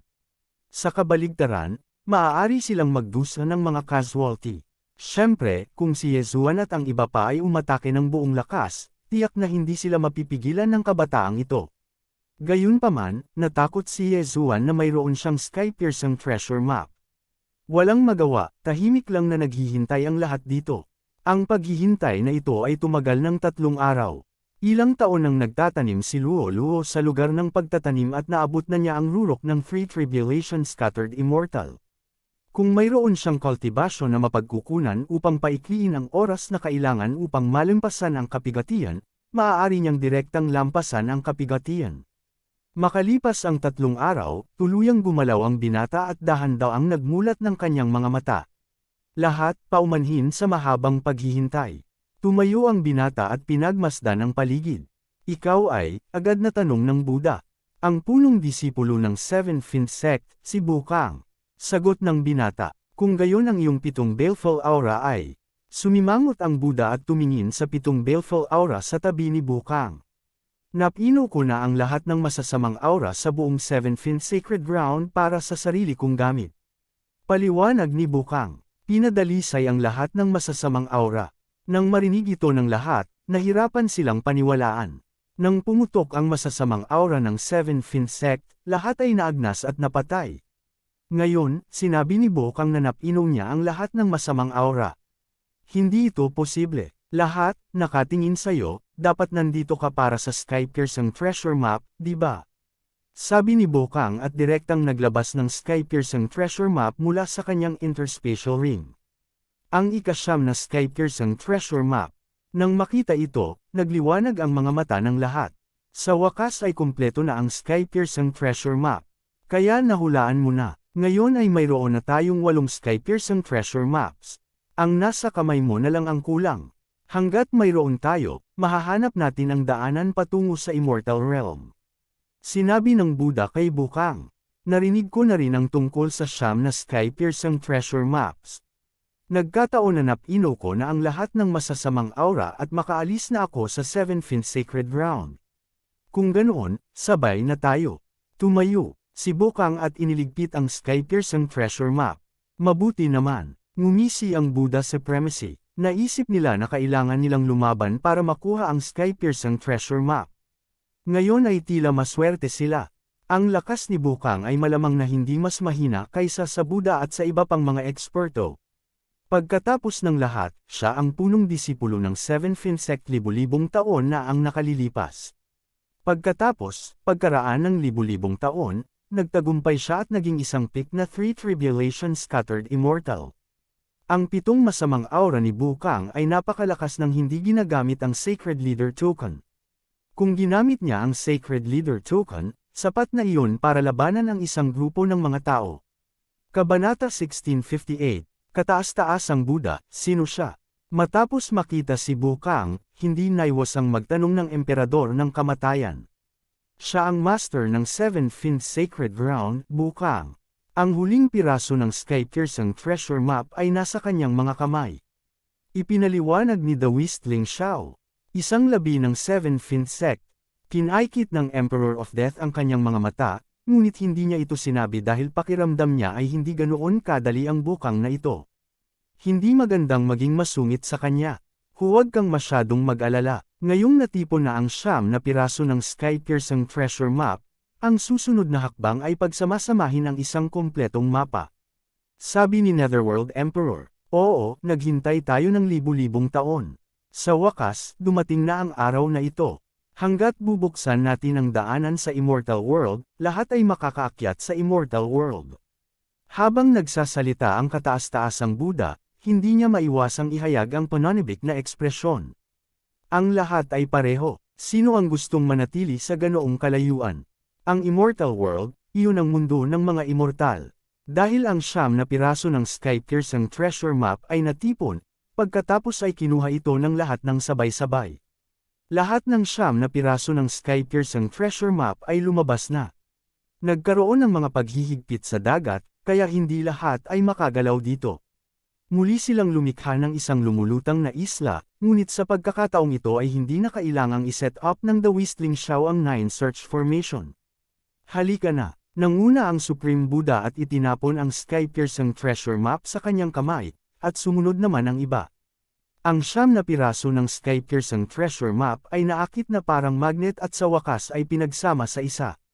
Isang malaking mapa ang lumitaw. Sa loob nito, mayroon lamang 5 mga lokasyon. Ang Buddhist Sacred Ground, ang Life Sacred Ground, ang Death Sacred Ground, at ang Netherworld Sacred Ground. Ang 4 na Sacred Ground na ito ay nasa Hilagang Kanluran, Hilagang Silangan, Timog Kanluran, at Timog Silangan na direksyon. Ikinonekta ng sky-piercing treasure map na ito ang 4 na sacred grounds na may 2 tuwid na linya at isang focal point. Obviously, ang focal point na iyon ang lugar na hinahanap nila. Ang lugar na ito, hindi ba ang 4 na isla? Biglang kinilig si The Whistling Shao at takot na nagsalita. Oo, sa gitna ng 4 na sacred grounds ay ang 4 na isla. Ito ba ay daan patungo sa immortal na mundo? No. This is too coincidental. These 4 islands are very ordinary, walang tao. Pwede ba sa ilalim ng 4 islands? Nanghuhula ang lahat. Kahit ano, tingnan muna natin.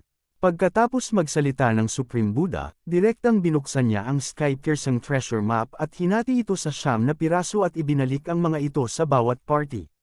Sumunod, nagpatuloy sila sa pagmamadali sa kanilang paglalakbay at nakarating sa 4 islands. Pagkatapos, muling pinagsama ng lahat ang sky-piercing treasure map, nagbago. Ang 4 islands. Biglang, isang array formation ang bumangon mula sa gitna ng 4 na isla, na lumikha ng isang butas sa 4 na isla. Ano, may nakatagong array talaga sa loob ng 4 islands. Sino ang nag-set up nito? Kahit ako, isang Pick Third Tribulation Loose Immortal, ay hindi nakatuklas nito. Labis na nagulat si The Whistling Shao. Paano maaaring lumitaw sa lugar na ito ang isang ika-4 na kapigatian na maluwag na walang kamatayan? Ang daanan sa Immortal World ay talagang nasa dagat. Hindi na ito napigilan ng Emperor of Death. Inakay niya ang kanyang mga tauhan sa kailaliman ng dagat. Ang sila, ngunit bago iyon, ang 9 na sky-piercing treasure maps ay ibinalik sa bawat partido dahil naramdaman nila na ang sky-piercing treasure maps ay hindi lamang ginamit upang mahanap ang daanan sa Immortal World. Bumaba si Yezuan kasama ang Buddhist sect at Life Sacred Land. Kung hindi dahil sa daanan na ito, sila ay sinalakay ng mga hayop sa dagat. Pagkatapos maglakbay ng buong bilis sa isang buong araw, sa wakas ay narating nila ang ibaba ng bundok. Celestial Sea Palace. Bumaba ang lahat at napatingin sa stone tablet sa harap nila at sa pinto. Tingnan mo, may 9 na square hole dito. May nagpaalala sa kanila. Malinaw, ang 9 na square hole ay tumutugma sa 9 na sky-piercing treasure maps. Gayunpaman, walang nakakaalam kung ano ang susunod na mangyayari. Ang Celestial Sea Palace na ito ay malamang na hindi ang daanan patungo sa Immortal World. Maaaring may panganib sa loob, kaya sa tingin ko ay dapat muna nating tipunin ang ating mga tao, mungkahi ng Supreme Buddha. Oo, dapat maraming darating. Ipunan natin sila. Tumango ang Netherworld Emperor. Pagkatapos, lahat sila ay nagpaalam sa mga eksperto sa kanilang panig at hiniling na pumunta sila sa 4 na isla. Makalipas ang 3 araw, mahigit 100 tao ang nagtipon dito. Lahat sila ay Luz Immortals, at halos lahat sila ay Second Tribulation Luz Immortals.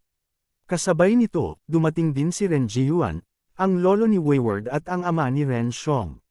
Siya ang Sacred Land Master of Life Sacred Land at naibigay na ang Sacred Lord Token sa kanyang mga subordinate.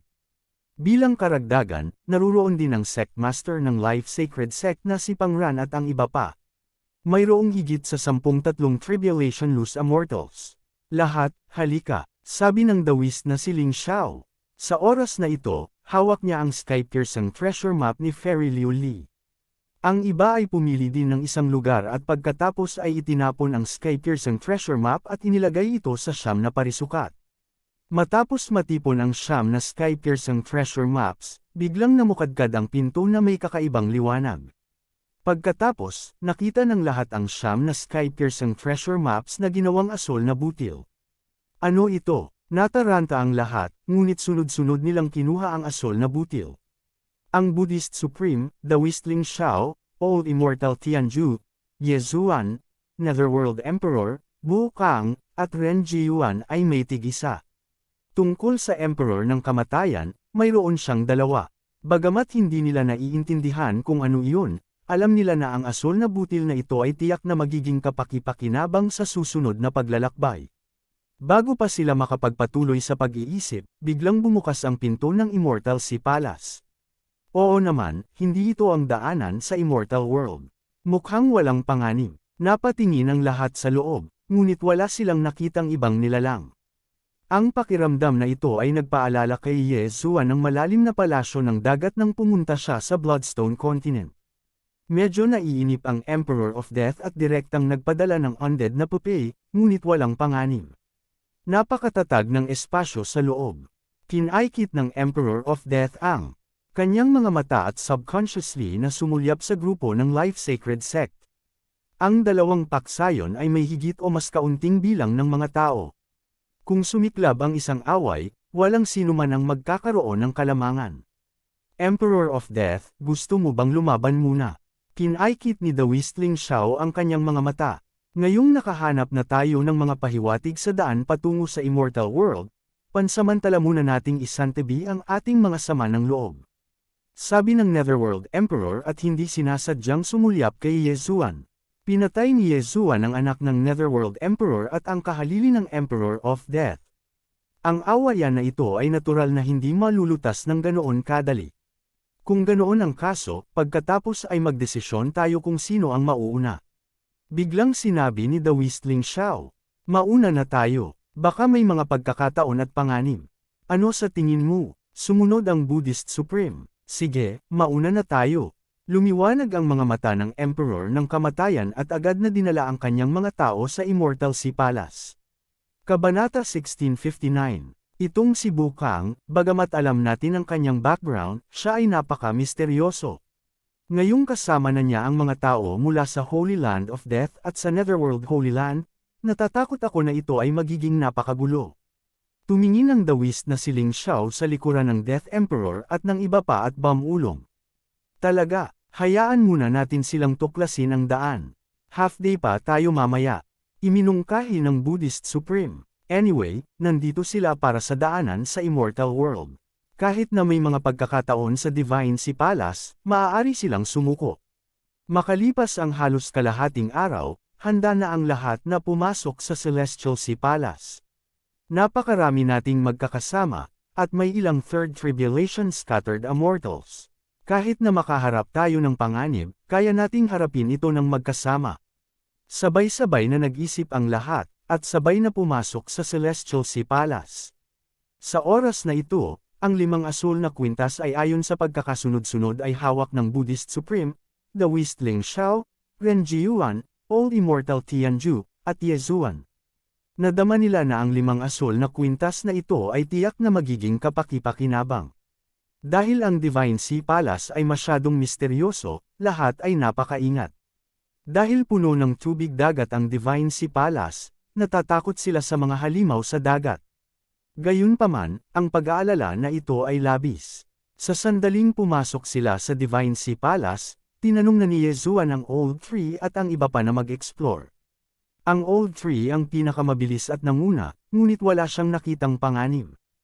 Ang Death Emperor, ang Netherworld Emperor, at si Bukang, ang tatlong ito ay napakabilis. Kinaikit ni Yezuan ang kanyang mga mata. Nang pumasok sila sa Divine Sea Palace, minarkahan na niya sila ng Death Hunt Command. Sa pagkakataong ito, nakita niyang napakabilis ng mga ito, kaya nahulaan niyang hindi sila nakatagpo ng anumang panganib. Gayunpaman, nang nasa gitna na sila, nakita niyang huminto sila saglit. Hindi niya alam kung ano ang nangyari, pero kung may panganib, dapat malapit sa lugar na iyon. Kaya naman, hiniling niya sa Old Tree na pumunta at tingnan kaagad. Ding, Embers of Thunderfire namatay. Ding, nabuhay muli ang Embers of Thunderfire.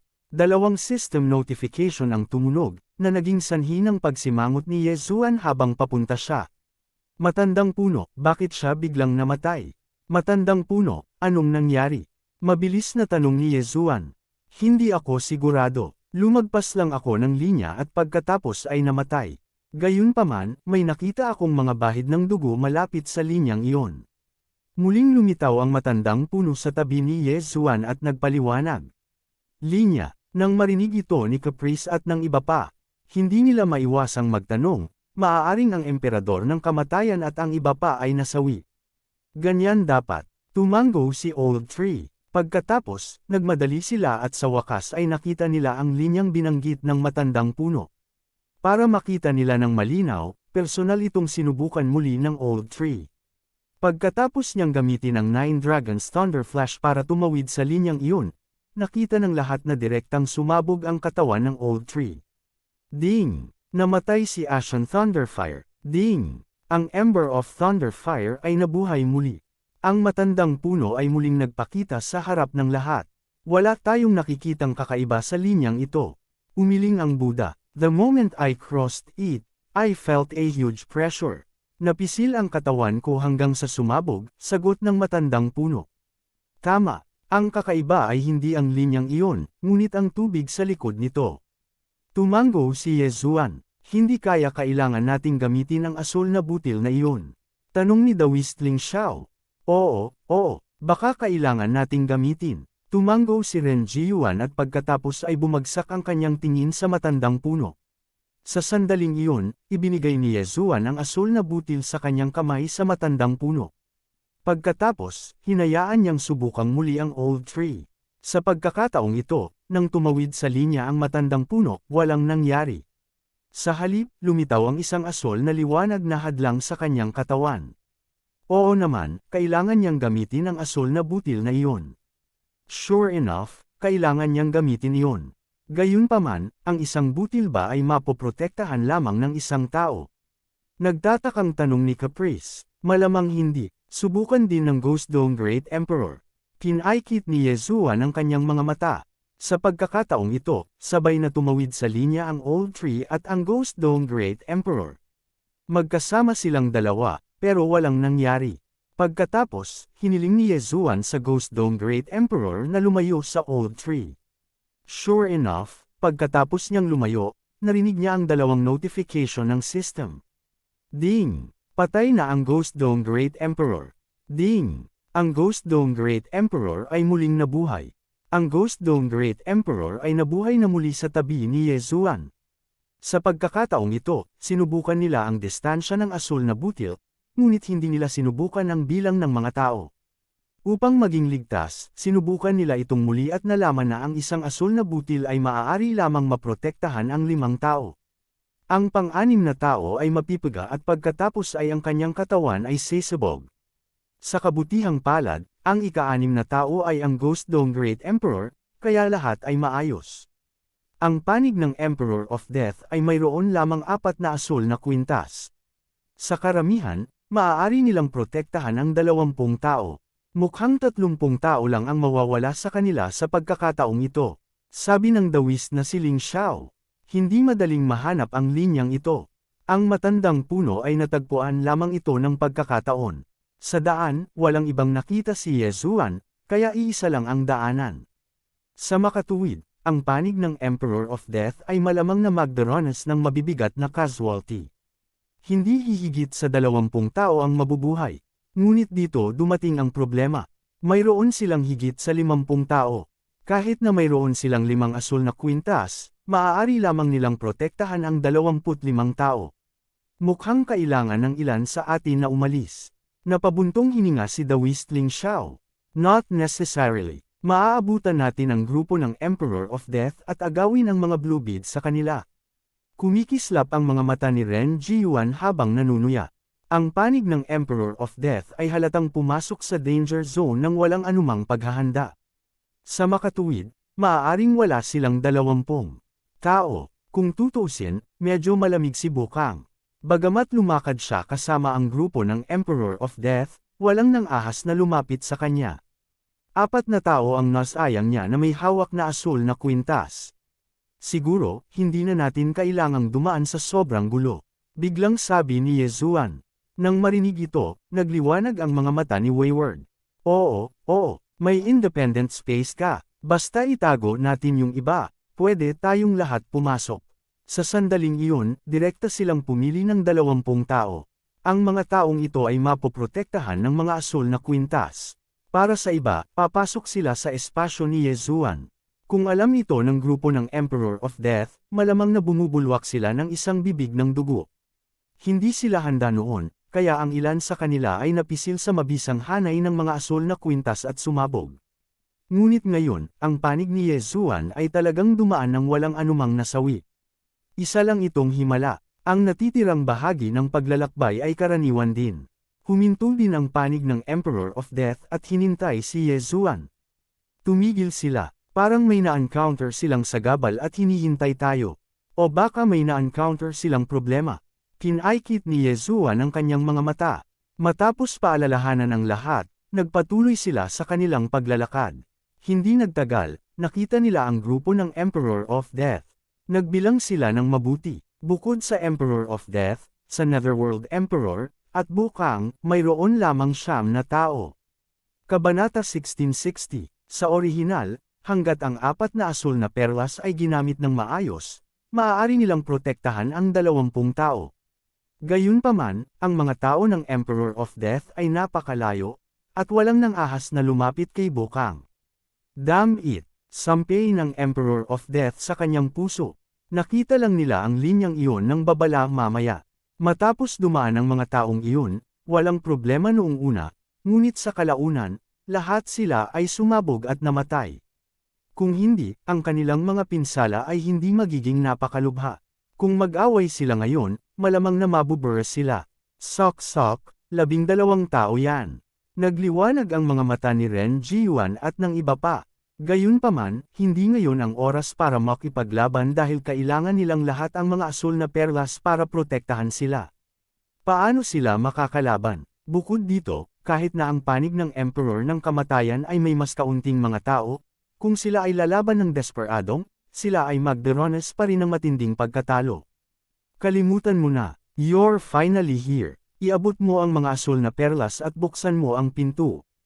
Pinaalalahanan sila ng emperador ng kamatayan. Sa oras na ito, bumungad sa kanila ang isang malaking pinto. May 9 na butas sa pinto para sa mga asul na perlas. Dahil kailangan ng lahat ang mga asul na perlas para protektahan sila, nahati sila sa mga grupo at tumayo sa tabi ng mga butas. Pagkatapos, inilagay nila ang mga asul na perlas. Boom! Bumukas ang pinto. Sa sumunod na sandali, nagulat ang lahat. Sa likod ng pinto ay isang mundo. Paano ito naging posible? Ang saga ng Yuan Shi, hindi bababa sa 10 beses kaysa sa aking life sacred land. Ano ang lugar na ito? Gulat na sabi ni Ren Xiong. Maaaring itong Immortal Sea Palace ang daanan patungo sa Immortal World, at nakarating na tayo sa Immortal World. Naguguluhan din ang dawist na si Ling Xiao. Wala ng tubig sa likod ng pinto, ngunit may isang pormasayon na pumipigil sa kanila sa pagdaan. Anong nangyayari? Nataranta ang lahat. Sa oras na ito, may biglang sumulpot na tao mula sa labas ng pinto. Napakalakas ng kanyang aura na ikinagulat ng lahat. Ang pinakamataas na ikatlong kapigatian na nakakalat na walang kamatayan, hindi, isang ikaapat na kapigatian na nakakalat na walang kamatayan. Agad namang nag-react ang lahat. Ang aura ng taong ito ay mas malakas kaysa sa lahat ng naruroon. Siya ay talagang ikaapat na kapigatian na nakakalat na walang kamatayan. Ilang taon na ba? Sa wakas, may nakahanap na sa lugar na ito. Ang taong dumating ay isang batang eksperto. Tumingin siya sa paligid at bumantong hininga. Kasamang dawis, ito ba ang Immortal World? Tanong ng Buddhist Supreme. Immortal World. Ngumiti ang binata at umiling. Paano ito posible? Ito ay isang espasyo lamang na binuksan ng mga immortal. Ito ay tinatawag na Immortal World. Immortal World. Walang kamatayan. Panipi. Nagulat ang lahat. Tama. Hindi ito ang immortal na mundo. Mayroong isang Immortal Ascension platform sa kailaliman ng maliit na immortal na mundo na ito. Iyon ang tunay na daanan patungo sa Immortal World. Gayunpaman, itong Immortal Ascension platform ay tinatakan na ng immortal na mundo. Kaya naman ang lahat ay hindi makakaakyat sa Immortal World, paliwanag ng binata. Nakikita ko, sa sandaling ito, naiintindihan ng lahat. Maraming tao ang nagpahayag ng walang magawa na mga ekspresyon. Dumaan sila sa hindi mabilang na paghihirap upang mahanap ang lugar na ito.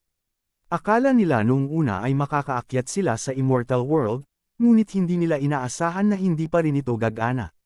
Gayunpaman, kung imposibleng umakyat sa Immortal Realm, paano lumikha ang isang immortal ng Lesser Immortal Realm? Nakita ng binata ang pagkalito sa mga mukha ng lahat at nagpaliwanag, to be precise, itong maliit na immortal na kaharian ay nilikha ng tatlong immortal. Ang tatlong immortal na ito ay dumating sa mortal na mundong ito hindi mabilang na taon na ang nakakaraan at pumili ng ilang tao mula sa iba't ibang banal na lupain.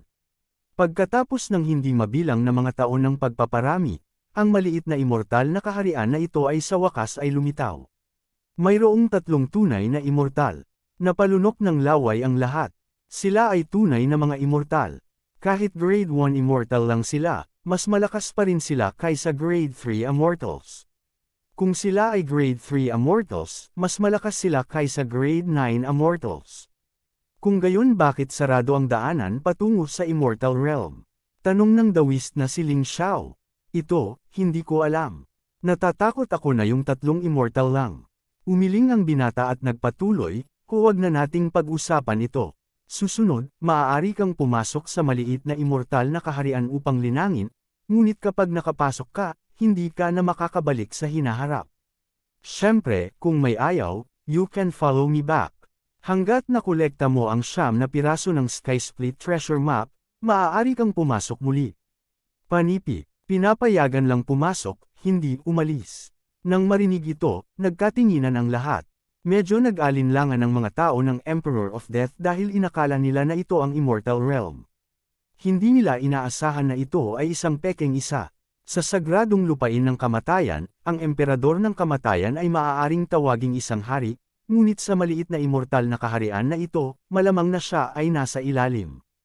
Gayunpaman, ang mga tao sa Life Sacred Land ay hindi nag-alala dahil si Yesuan ay umalis sa pasukan sa isang cultivation space sa Life Sacred Land. Maaari silang bumalik anumang oras. Gayunpaman, malamang na hindi makakarating si Yesuan, ngunit wala siyang pakialam.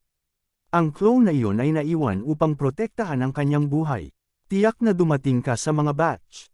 Kung pinagsama mo ang 9 na Water Avoidance Pearls, sapat na ito upang maprotektahan ang daan-daang tao. Biglang ngumisi ang binata. Ano? Nang marinig ito, nagbago ang mga ekspresyon ng Emperor of Death at ng iba pa. Gayunpaman, ang ginawa ay ginawa. Ano ang silbi ng panghihinayang? Sige, pag-isipan mo, sabi ng binata. Malord, pipiliin naming lahat na pumasok sa maliit na immortal na kaharian, sabi ng dawist na si Ling Xiao. Para naman sa mga tao ng Emperor of Death, lahat sila ay tumango pagkatapos ng ilang sandali ng pag-iisip. Kung ganoon, pwede kayong lahat pumasok. Pagkasabi nito ay binuksan ng binata ang porma sayon at pinadaan sila. Pagkatapos, dinala niya sila sa tuktok ng bundok. You all wait here. I'm going to the outside world. Kahit anong sama ng loob mo, hintayin mo akong bumalik. Pagkasabi nito ay hindi napigilan ng binata na huminto sandali. Pagkatapos, pinaalalahanan niya sila, maswerte kayo. Ang ninuno ng may Immortal Destiny sect ay minsang nagtakda ng panuntunan. Sino man na makakuha ng Skysplit Treasure Map at pumasok sa maliit na Immortal na kaharian ay maaaring sumali sa Immortal Destiny sect. Immortal Destiny sect. Nang marinig nila ang sekta na ito, lahat sila ay nagpahayag ng nalilitong mga ekspresyon. Anong antas ang Immortal Destiny sect na ito? Ang Immortal Destiny sect ay isang sekta na itinatag ng tatlong Immortals. Ito rin ang pinakamalakas na sekta sa maliit na immortal na kaharian. Pinahahalagahan nila ang kapalaran. Dahil makapasok ka, ito ay kapalaran. Lahat kayo ay may mga kwalifikasyon na sumali sa Immortal Destiny sect, sabi ng binata. Ang pinakamalakas na sekta sa maliit na immortal na kaharian. Nang marinig nila ito, halos lumuwa ang kanilang mga mata. Ang Emperor of Death ay bumunot ng kanyang tapang at nagtanong, anong antas ng Immortal ang tatlong Immortal Patriarch ng Immortal Destiny sect? Hindi ko alam ang mga detalye. Gayunpaman, hindi bababa sa antas 5 Immortal sila. Sa maliit na immortal na kaharian, hindi na sila magagapi, sagot ng binata. Kung magbabalik loob sila, ang 3 Tribulation Loose Immortal ay katumbas ng Level 1 Immortal, ang 6 Tribulation Loose Immortal ay katumbas ng Level 2 Immortal, at ang 9 Tribulation Loose Immortal ay katumbas ng Level 3 Immortal. Ang Level 5 Immortals ay lampas na sa hanay ng Loose Immortals. Sa maliit na immortal na kaharian, talagang hindi sila magagapi. Pagkatapos ng lahat, mayroon lamang 3 Immortal sa maliit na immortal na kaharian. Kung ganoon, ang lakas ng Immortal Destiny sect ay lampas sa kanilang imahinasyon.